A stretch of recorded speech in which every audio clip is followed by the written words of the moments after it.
Tema número 1, la batalla por el presupuesto en año electoral. Tema número 2, el desastre de los aeropuertos del centro del país.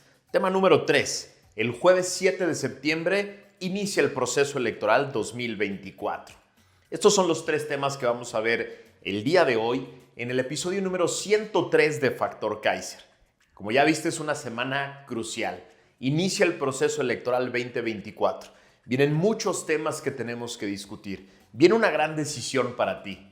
¿Quieres ser un simple espectador los próximos 10 meses de aquí al primer domingo de junio del 2024? ¿O quieres convertirte en un actor principal, en un ciudadano que tome en sus manos este proceso electoral que va a definir el futuro del país? Acompáñame a ver cómo le puedes hacer para ser un actor principal en este proceso. Vamos a ver los 3 temas de hoy.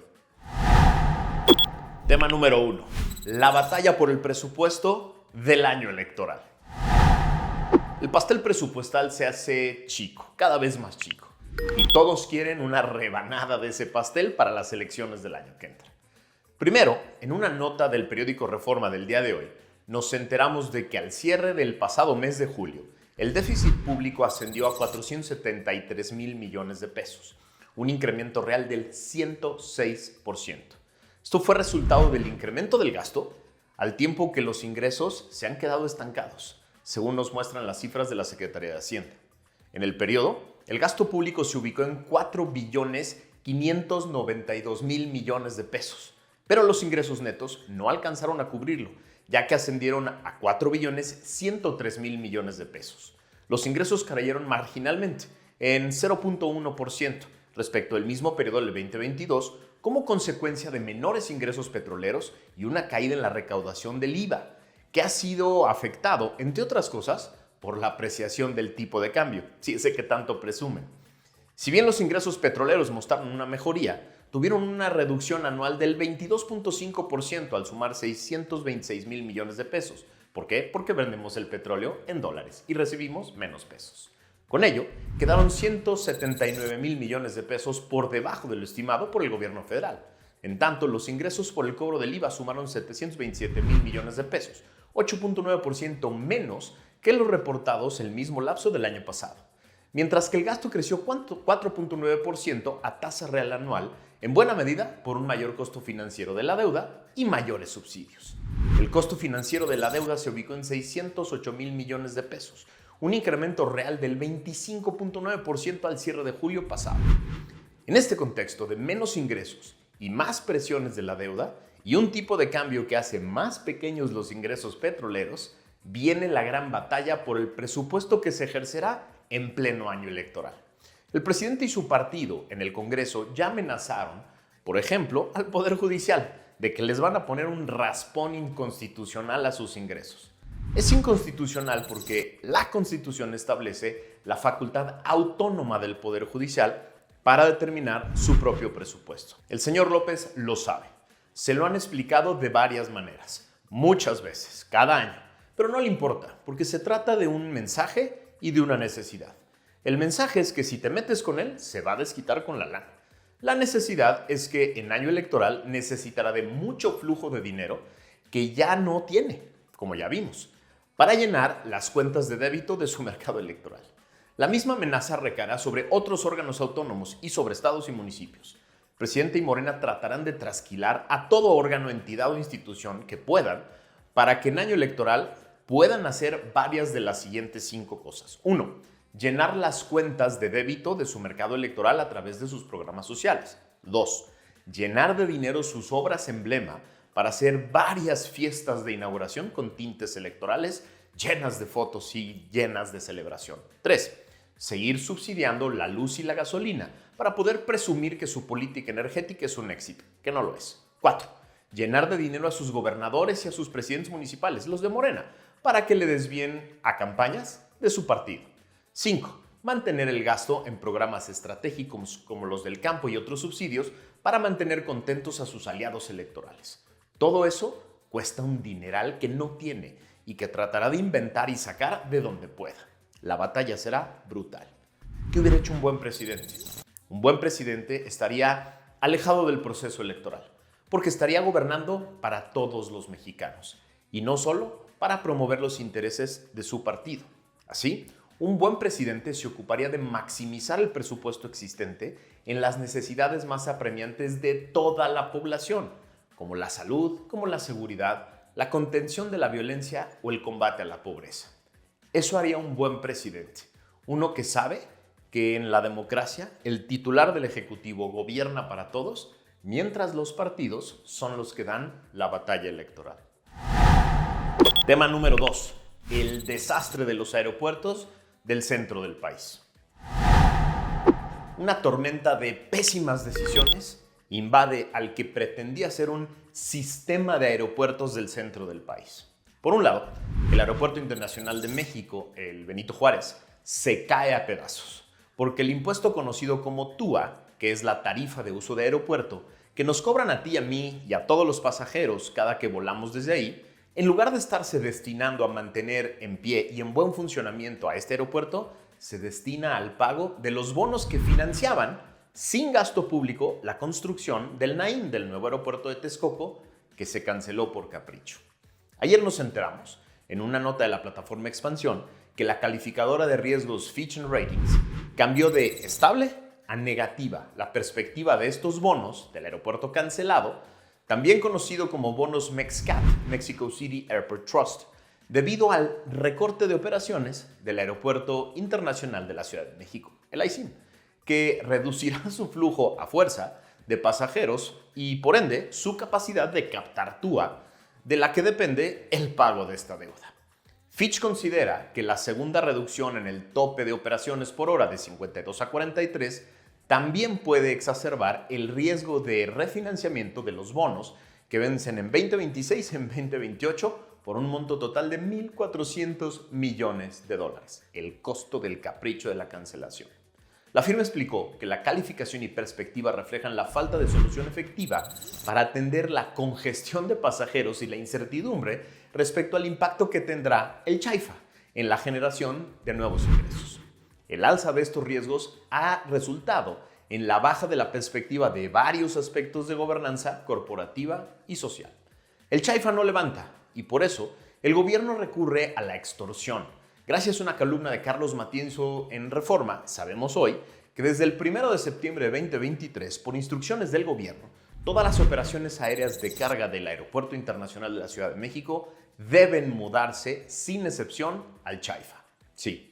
Lo anterior a partir de un decreto que firmó el presidente en febrero de 2023, que originalmente daba tan solo 90 días hábiles para que todas las empresas de carga cumplieran la orden, el capricho pues. Pero finalmente lo pospusieron 40 días más, que ya llegaron. Según Matienzo, esta decisión fue criticada desde su inicio por la complejidad que implica trasladar toda una operación que no solo afecta a las empresas dedicadas a este servicio, sino fundamentalmente a sus usuarios, que son compañías que comercian productos de alto valor que ahora enfrentarán una reducción de eficiencias en el transporte de sus mercancías. En el cambio, la Ciudad de México es la más afectada, pues la mayoría de estas operaciones tienen ese origen-destino y ahora tendrán que atravesar hasta 8 municipios adicionales del Estado de México. El aumento del costo de un flete que proviene de Iztapalapa, por ejemplo, prácticamente se ha triplicado con este cambio. Por si fuera poco, un tema que poco se ha abordado es el de la seguridad, dice Matienzo. El Chaifa se encuentra justo en una zona de alto riesgo de materia de criminalidad.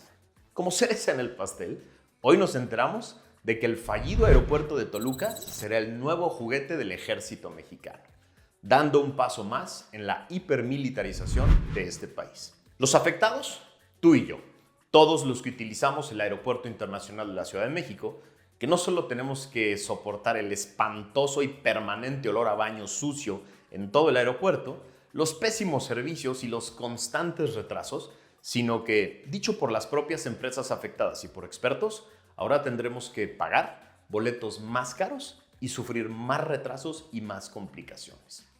¿Qué hubiera hecho un buen presidente? Un buen presidente hubiera terminado la magna obra del nuevo Aeropuerto Internacional de México de Texcoco, que le iba a costar muy poco en términos de inversión pública, inaugurarla con bombo y platillo, crear la infraestructura que se requería para convertirlo en un gran hub continental y así resolver el desastre que hoy sufrimos en el centro del país en materia aeronáutica. Los costos de los caprichos son enormes.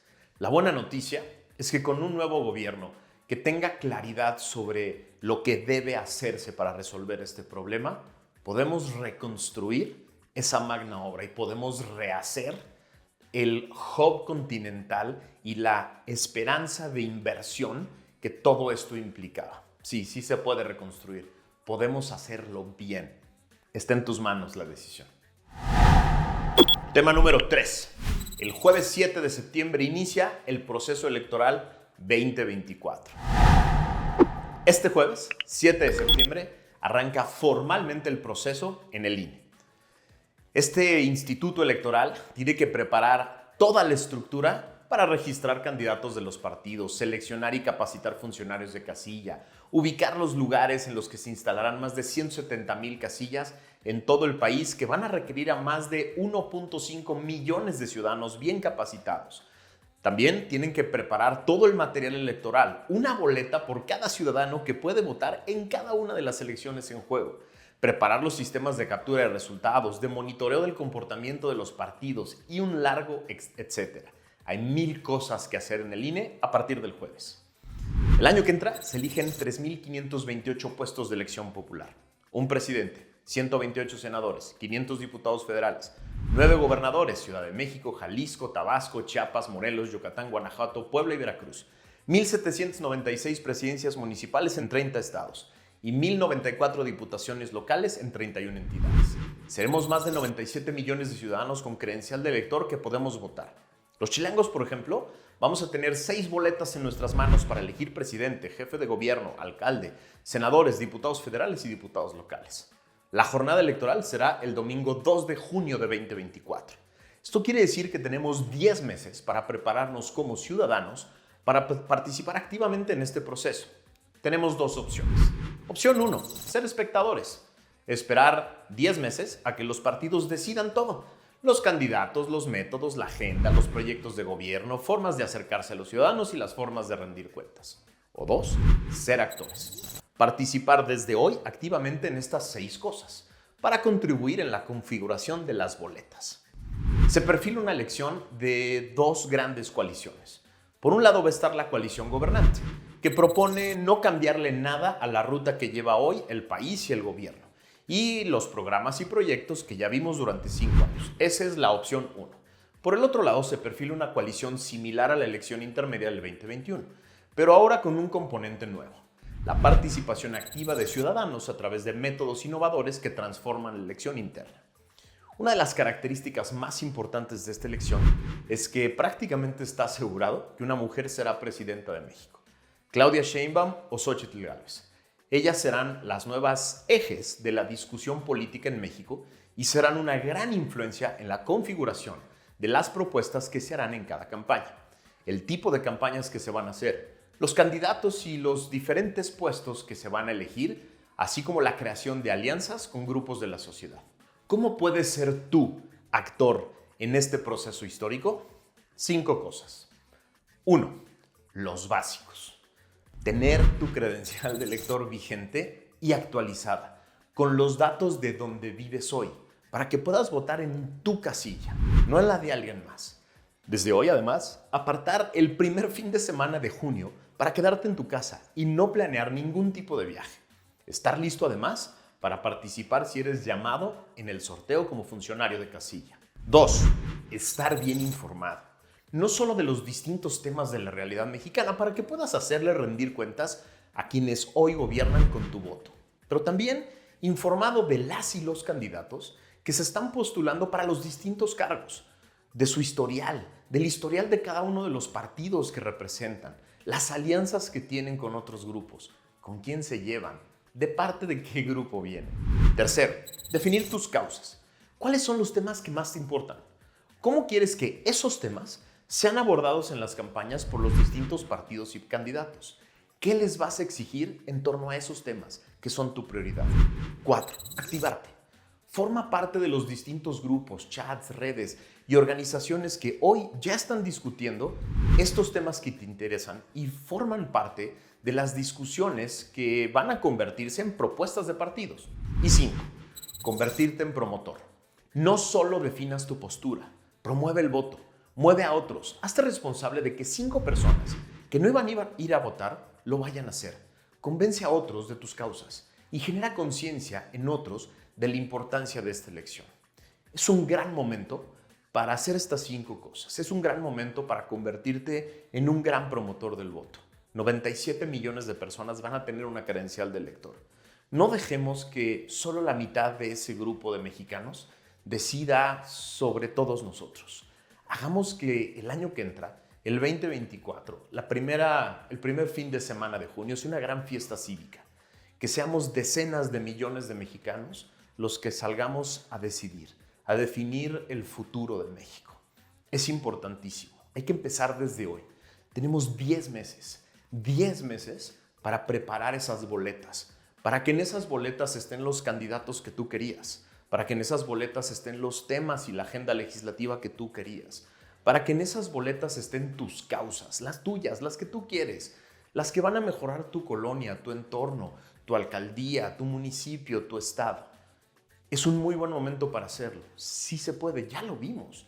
Ya vimos en el proceso de selección de la candidata del frente que sí podemos influir en el quién, en el qué y en el cómo. Sí podemos y lo tenemos que hacer. No dejemos a los partidos solos en esta gran tarea que es de todos. Es un gran momento para arrancar. Te convoco a hacerlo. Te convoco a que entre todos nos convirtamos en grandes promotores de la participación. No solo que participes tú, que nos convirtamos en promotores. 5. Ocúpate de 5 personas. Mueve a 5 personas y vas a ver que podemos hacer la gran diferencia el año que entra. Gracias por haberme acompañado en esta mitad de semana. Nos vemos el viernes.